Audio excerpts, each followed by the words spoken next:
নমস্কার, the cooking ক্রনিকলসে আপনাদের স্বাগত। আজকে আমার মা বানাচ্ছেন আমার দিদুর রেসিপি কাঁচা আমের জেলি।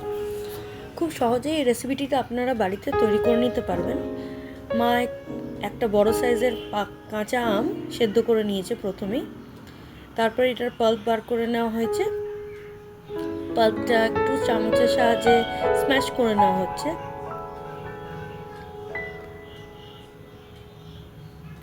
এরপর কড়াইয়ে সামান্য জল দিয়ে এক বাটি চিনি গলতে দেওয়া হলো।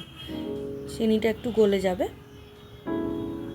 তারপরেই স্ম্যাশ করা ম্যাঙ্গো পাল্প দিয়ে দেওয়া হলো। ভালো করে একটু ঘেঁটে নেবেন যাতে কোনো দানা না থাকে, লাম্প না থাকে। ভালো করে মা ঘেঁটে নিচ্ছে লাম্পটা। দেখুন লাম্পটা একদম চলে যাবে, ভালো করে ঘেঁটে নিতে হবে। লাম্প একদম চলে গেছে।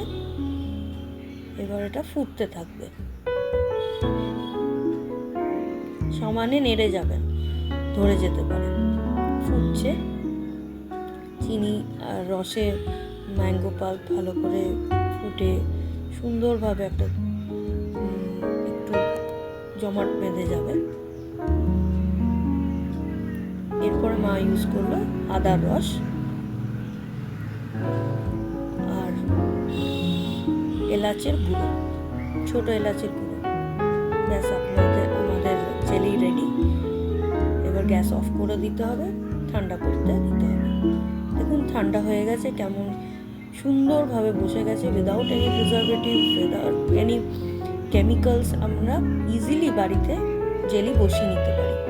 একদম কাট হয়ে বসেছে। এবার এটা কাঁচের জারে ওটাকে ট্রান্সফার করে দেওয়া হচ্ছে।